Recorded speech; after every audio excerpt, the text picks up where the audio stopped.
morning, listeners. Welcome to Rendez-vous with Murielle, the podcast to inspire you to love yourself and go to the next level in your life. For those of you who don't know me, I am a relationship coach and the founder of As Happy as a French Woman and DateLikeAFrenchWoman.com. And today I have the pleasure to interview Becky Stonebarger.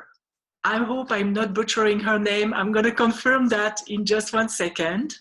So Becky has started her entrepreneurial adventure as a child, creating carnival and puppet theaters for children in her neighborhood. For nearly 3 decades, she has built a career in direct sales, entrepreneurships, and has marketed a broad range of products going from scrapbooks to personal security products. Today, she's the CEO of BCN, Business Connection Nevada, which she funded and where she expressed her passion to connect people and help them to be more successful. So first of all, Becky, I know you're very present in the networking milieu here in Las Vegas because that's how we came across. But when I read your bio and I saw that you started as a child, I was amazed because it's quite unusual. So I would love if you could tell us your story. You would do that so much better than I would. Well, thank you for having me. First of all, I do appreciate the honors of being able to be on your podcast, and I look forward to future collaborations with you. So as a child, I was, my mother was single, and so gifts and so forth was just not something that was done. And I really, my driving passion for starting businesses was to buy my mother presents, to buy her Mother's Day and birthday presents, because they both happen in the month of May. So I quickly discovered that people would pay money for unusual things, and with a little good sales presentation along with it, it was pretty easy to close the deal. So I started finding nickels in the couch cushions and going up to the quick store in their bubblegum machine and buying prizes. And then I would create a carnival in the backyard where the neighbor kids would buy tickets to play the games, and then they would win these bubblegum prizes. And I went from that to my brothers and I were given some marionette puppets. And so we built a whole theater and started inviting the neighborhood kids in to come into the play. And I was the usher out in front selling the tickets and selling the popcorn and the apples that we picked off the neighbor's tree. So being an entrepreneur from a very young age started because being a child of a single mother, and I was the youngest, my role models was my grandfather. And my grandfather was a businessman. And so starting, as long as I can ever remember, I thought that's what everyone does, is they're a business owner. And so I was groomed from a very young age that I'm to be a business owner because that's what Grandpa did. Wow. I must tell you that my father was self-employed, but I didn't have this idea at all when I was a kid. And based on what you just told us, it seems like sales was almost in your blood. It's a second nature for you. It was. My mother later remarried, and she married somebody who owned an insurance agency. So starting at age 11, again, the only next role model in my home or in my life was a business owner. And I worked part of that business with him and grew up being responsible for the family business. And, I watched, and that led me into the networking because I watched my parents go to places like square dancing. They hated square dancing, but they went to square dancing every Friday night because that's where their peak prime number of clients were coming from was that square dancing group. So they learned to like square dancing and work a network. And so that's what gave me the passion for the networking, was watching my parents create an entire business based around networking. So have you ever worked for someone else, or did you always go into your own business since a young age? I did work for someone else for some periods of time, always in management, always because I worked in the family business. So management jobs was a very quick step for me. So I was in retail management quite a bit. And then I opened a scrapbook store of my own, which was retail management, but it was my own business. And then when I moved here from West Virginia to Nevada, I closed that scrapbooking store and did a little bit more in retail management for some other companies here in Vegas, got into casino management for a little bit, and then decided it was time. Actually, I got cancer and needed to change my life and what I was doing. And so that caused me to take a look at where I am, what I want to do. And I knew I didn't want to work for someone else. I knew I wanted to walk away from those corporate jobs and be responsible for my own destiny. So you got cancer, then you healed, and that's when you decided to create your own business. What was in your mind? Did you have a specific, because it's not easy to make the jump. Is there a specific thought that you can remember that was in your head that helped you believe that it was possible for you to succeed on this? You know, I think what happened was I realized, I woke up one day and decided I don't want to feel sorry for myself, and I don't want other people to feel sorry for me either. And so what I did was I evaluated what got me in my situation with cancer. I knew that the type of cancer that I had was not caused because of me abusing my body, me not doing something correctly. It was just a random act of God. I was just chosen to be the one that was going to have the cancer in the statistics.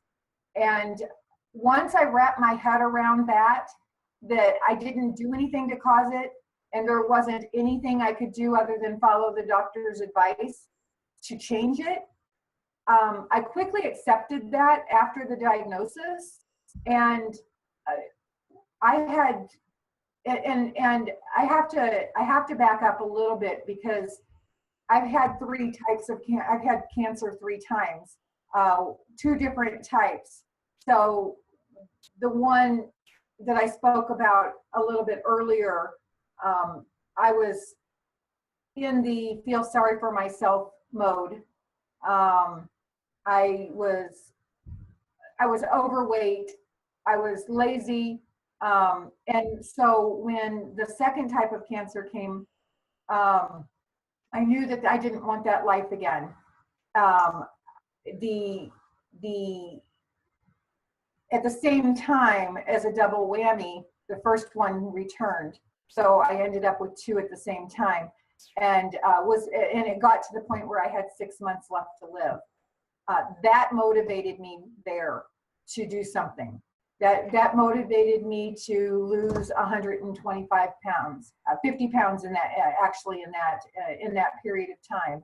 It motivated me to take my business that I had started, and 2 months prior I had started it, and it made me want to make it something that I can, even if it was in 6 months, something that my husband would have to be able to tuck away to pay for any of my expenses that I might have, as I was what I was told I was going to be dying, and it wasn't going to be a fast thing. So I was trying to tuck away as much as I could. But mostly I was making connections. Mostly I was making friends through it, making a support system for it. Very few people knew what I was going through until the second cancer, which was an apparent, and it showed up on my face, and it was obvious that there was something. But the other one that I was fighting at the exact same time, very few people knew about that, because I'm more of a private person, and it wasn't something I felt I needed to I didn't want sympathy. So, but I remember attending radiation 2 times. Out of the 30 radiation treatments I went to, I only remember twice. The rest of the time, it was the fuel to the fire of my business. And I just kept going and putting every bit of the concentration and my energies into my business. And it grew my business tremendously over a very, very short period of time. It requires a huge amount of strength, and I want to applaud you for that. And as well as stepping out of the victim mode to be able to find a purpose. And do you believe that because you found a purpose, it helped you beat the statistics and the doctor's predictions? Oh, absolutely. I knew what in my heart I needed to do, and I followed the doctor. I knew in my heart who to listen to, who not to listen to.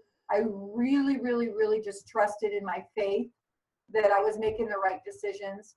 I had up until weeks prior, I had 6 months to live, 5 months, 4 months, and magically I had some goals. I wanted to lose 50 pounds, and as funny as it may sound, I wanted to feel sexy for the first time in my life. And I was carrying 250 pounds at the time. And on the 6-month date, I looked back, and I had done a side-by-side on Facebook, and I had posted a side-by-side, and I didn't even realize it was at the 6-month point. And I had even put in my text that for the first time in my life, I feel sexy. And to think I lost another 75 since then also, but my confidence was so growing. And I did the next cancer test to check my blood work and everything, and the cancer was in remission, which it still remains, thank goodness. So how many years ago was that? That was 4 years now. So No, actually 3 years. Yeah. That's great. That's amazing. So when people hear things like this, we have no excuse to stop ourselves when we see what you could have accomplished despite the adversity and the sickness and everything. Did you, from that experience, maybe adopted certain values or certain habits that you still practice today that help you in your business? It reminded me of a book that I read, Don't Sweat the Small Stuff. And ironically, I put that into place, and then sad, we all forget sometimes, and we need to have something make us remember those values that we've learned the hard way. But I actually built from that a very big know, like, and trust platform. I have built people around me, and I know, and I like, and I trust every one of them. And very quickly, if somebody violates one of those things, very clearly I could just cut that from it because of violating one of my 3 core values that I set. And I use those exact same settings, those exact same values within BCN and the venue that we also have and rent. We build the relationships within our networking group of know, like, and trust. And we don't push after the leads and the sale and the pushing of the products. We actually build up the person and grow the business owner rather than building the business. because when you build the owner, the business will grow by itself. That's so true. And so that means that people can feel safe when they enter your group, that they will be amongst like-minded people and that you can trust. And it's an emotional support as well, don't you think? Correct. So, so you mentioned the book, and I always know that great leaders and people who achieve a lot have mentors themselves. For my case, some of my mentors are people like Tony Robbins, Wayne Dyer, Louise Hay. Who do you go to when you feel stuck in your life? Do you have teachers or mentors that you follow or that you learn from? I actually have a lot of mentors, and I'm very diversified. The number one that I go to a lot and I follow would be Bob Berg. He's the author of Endless Referrals. He's also the Go Givers series, because that matches my core values of the giver's gain attitude and the way of doing business in a giver's gain manner. So he's very, very much in alignment. In leadership would be John Maxwell. In creativeness, I like to follow the fun little things of Ken Blanchard, the fun creative books on like the fish philosophy. So I'm very diverse in the different styles. Greg McEwen did a wonderful book, Essentialism, and it really taught me, again, back to those values when you've found out that you've got 6 months left to live, is to weed out those things that don't matter or those things that you can delegate. And that's a really, really powerful book. So I'm very, very big on reading and asking my clients to read. I'm a business strategy coach, so I have certain books that I prefer for my clients to read because it will help them with their growth. Oh, so that was my next question. Do you teach that? Do you transmit that to your clients? I do. So you take one-on-one clients for business coaching, or do you only do groups? Both. So I do, on a Monday morning, I do a mastermind. So it's a group, very simple $10 thing to come to, not a big investment. And then I also do coaching, and it can be customized based on how often, what you want, I'm not a rainbows and butterfly coaching or coach. I am more customized to what your needs are, what's keeping you awake at night, what's the first thing you're thinking about when you wake up in the morning. Those are the things we're going to work on first, is to get you sleeping and get those butterflies out of your stomach that happens as soon as you wake up and you start thinking about it, and those knots start happening because of you haven't done this or that. And because of my relationships, my connections that I have here in Vegas, I'm able to hook people up pretty quickly with somebody that can help them get that off their plate so that they can move forward, because those things will really bog you down. And we put them off and we put them off. And sometimes it's just a matter of, if you're not good at it, just pay to have it done and move on. And you will find that the value is so much better if you just pay for it, get it done, and move on. I had to do that with bookkeeping. I had to accept one day that I am not a bookkeeper, and my bookkeeper is wonderful. Peace of mind. I go to sleep every night not worrying about when it's going to be tax time. I know that she's on it all. And so I highly recommend that those things that you're not good at, we can't be expected to do everything as a business owner. And we juggle every trying to do everything. And the problem is when we do that, we don't do anything good. We do everything okay, but we don't do anything good. So sometimes you gotta hire the right people to do the job.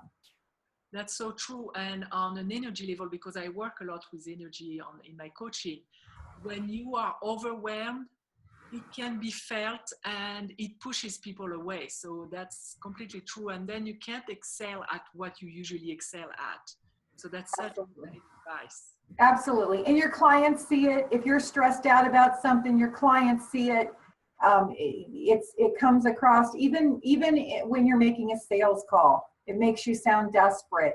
It's so much easier if you can just concentrate on what your passion is and delegate. You know, even if it's somebody. I have a friend who is really good at something that I'm not good at, and I'm really good at something she's not good at. And so we just trade, and find somebody like that you can trade. If I could, I'll trade you. I'll do your bookkeeping and you do my social media. Then there's no expense out of the pocket. That's one point that I think people get intimidated with when they think about hiring someone and they're just starting, they don't have a big budget. Trading is the way to go because you put value out there, they give value to you, and they don't even need the money anymore. So at the beginning, it's a huge opportunity for people who just start. Do you what's the most common block that you see in people who start a business? Like maybe the most common fear?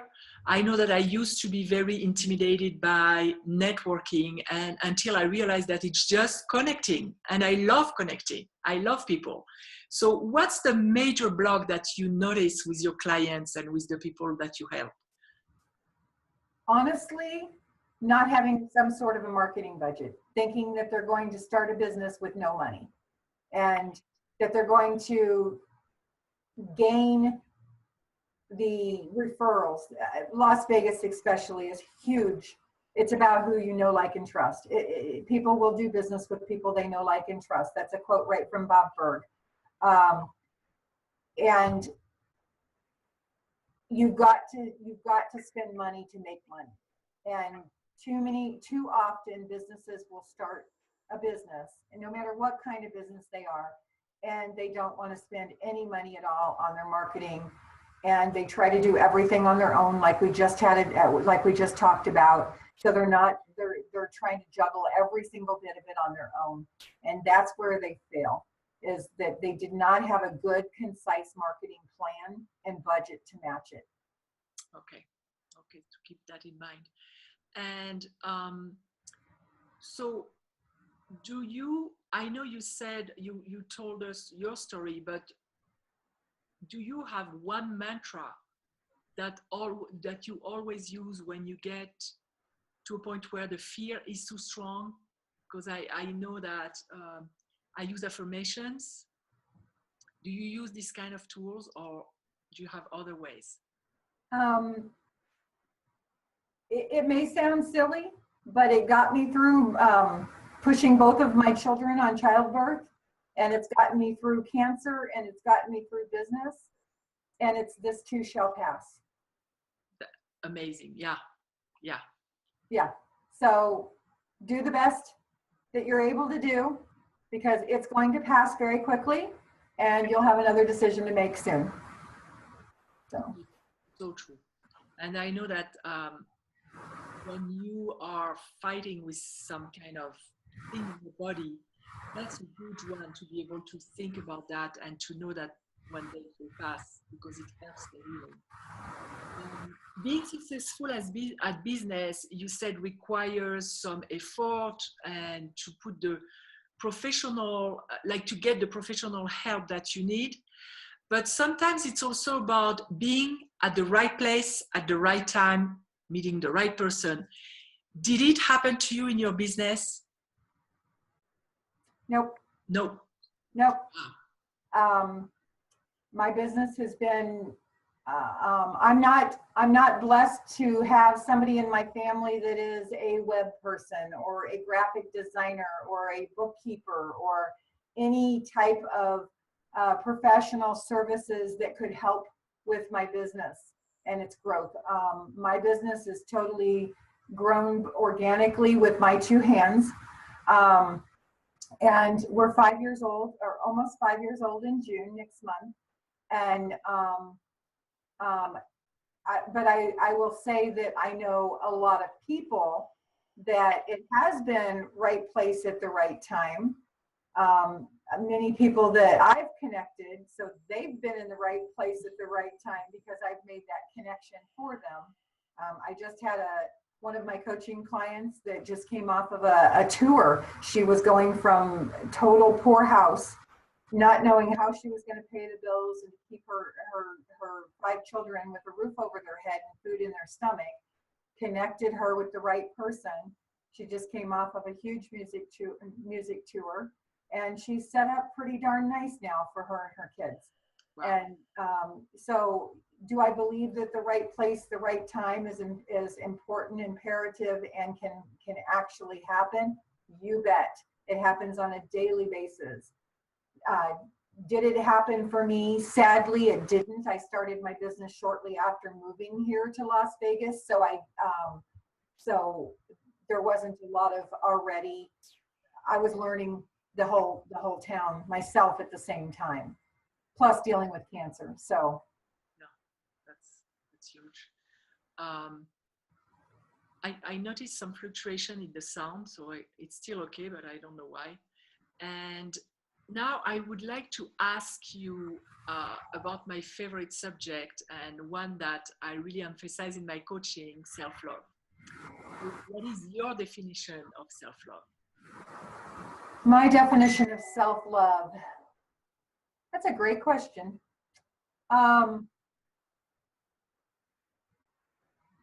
Doing the right thing so I can put my head on the pillow at night and know that I made all the right decisions. Something that I'm very, very big on doing is always taking the high road. And I prefer to take the high road. It's sometimes it costs me to take the high road. However, when I take the high road, I never have to worry about anybody higher. I can look down on the low road. I can know that I did the right thing. Sometimes it's the right thing in their mind, not necessarily in my mind, but I'm extremely big on taking the high road, and that helps me sleep at night. So self-love is knowing that I took the high road. I did absolutely everything that I could do, and I didn't hurt anybody intentionally along the way. Yeah. So, and that I'm sure has helped you immensely in your business as well. Yes. In your private life. And do you have any kind of concrete practice, a concrete self-love practice? Like, for example, some people meditate, other people say affirmations, other people go to the spa to relax when they're over nervous. Any kind of practice that you would do on a regular basis to stay centered and sane and at your highest potential? For probably about 3 years now, maybe a little over, I've had a massage a month club membership, and I do that on a monthly basis. And I do the nail salon, and during the nail salon, my nail technician doesn't talk. We do not talk at all during my nail treatment.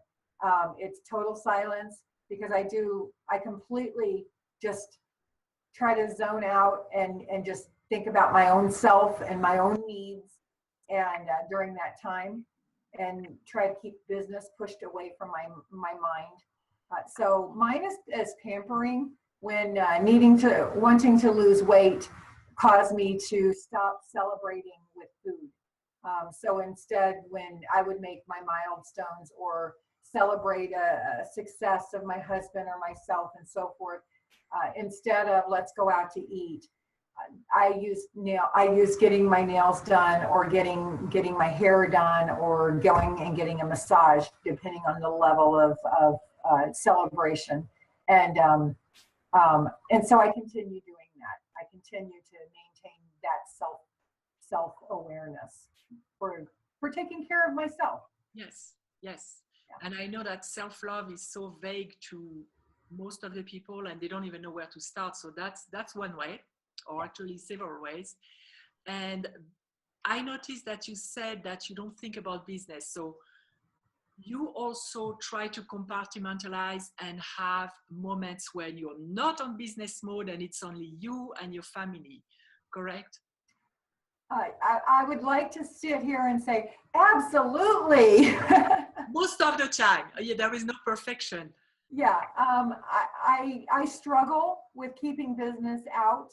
I am a volunteer and I work with a nonprofit organization called Eastern Star. And so I will on purpose go on a weekend trip with one of my friends and just to get away from work, just because if I'm not here, I can't drop everything. The one thing that I'm realizing, the more I try to really take a look at the details on what I do, is again, essentialism. There's so much that we do that we don't need to do. And there's so many things that we can do to streamline it better. And so by unplugging and forcing yourself to be unplugged from business forces you to look at, oh, wait a minute, I'm really enjoying being unplugged and now I have to go do this silly business thing. Oh, you know, if I would just tweak this and this, I wouldn't be interrupting my private time.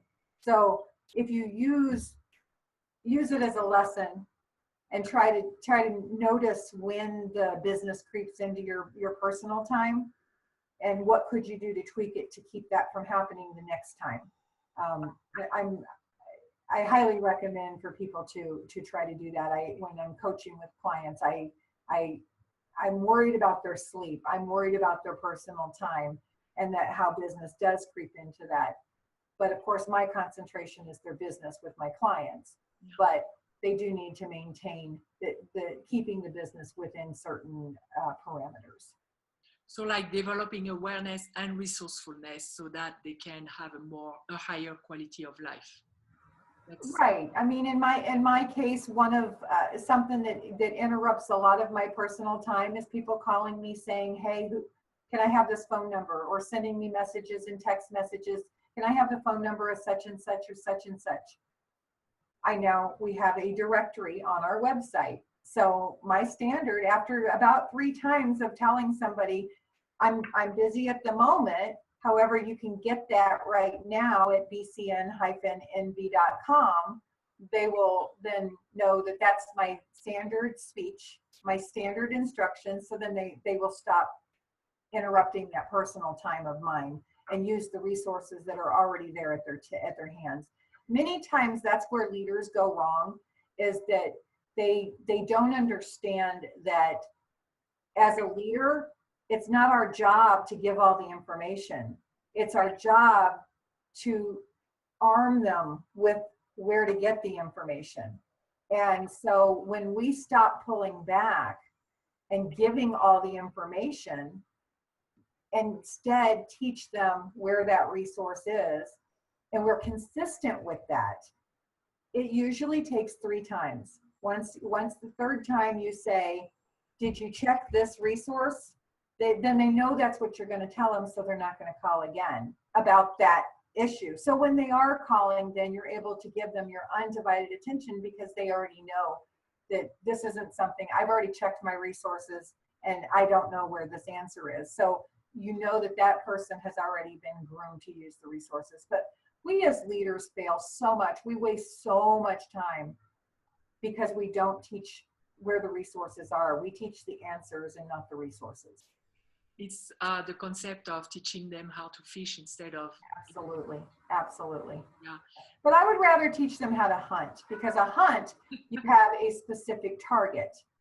Okay. Oh, so you have to arm yourself. You have to, if I was hunting elephants today, I would have to get a blowgun. I would have to get the elephant license. I would have to get the bag for the elephant to be able to bring my elephant home. Yes. So hunting is so much more important than fishing, because if you're fishing, everything will eat a worm and jump on a hook. Oh, wow. Yeah. Oh. That's a great image. And that's also what you're doing is setting boundaries with people. And that's part of self-love as well. It's Absolutely. extremely difficult to do sometimes, but extremely important. Yes, absolutely. Where can people find you? Where can they contact you or find information about you? So our website is www.bcn for Business Connections Network -NV for Nevada.com. bcn-nv.com. Our phone number is 702-839-8586. I'm on every social media, Becky Stonebarger. You can look up Business Connections Network on any social media, the same as we have the Beacon Center, which is an event venue that I also own, and we rent to people who are doing workshops, classes, and seminars. You own it. Okay, that's a good way to know too, because sometimes we look to rent a room for an hour for a workshop or 2 hours. That's a great resource too. And I realized I did butcher your name, so I apologize. I really apologize. I'm used to it. I married the husband, not the name. So to conclude, if you had one last thing to tell the listeners about building their dream and their business, what would it be? Make sure you have a passion for it. Oh, wow. Yes. Yeah. If you have a passion, you will survive. You will survive any obstacle that comes in your place or in your way. So really, really harness the passion. I love that. I really love that. So I thank you very much for being here today with us, and for all, you gave us a lot of concrete pointers and advices, and it's really helping. So I'm going to do my best to put that in front of as many people as I can, because it's always about helping each other. That's where. Well, thank you very much for having me. I appreciate being able to be on your podcast, and I look forward to looking and sharing it myself and being on a future one. Thank you.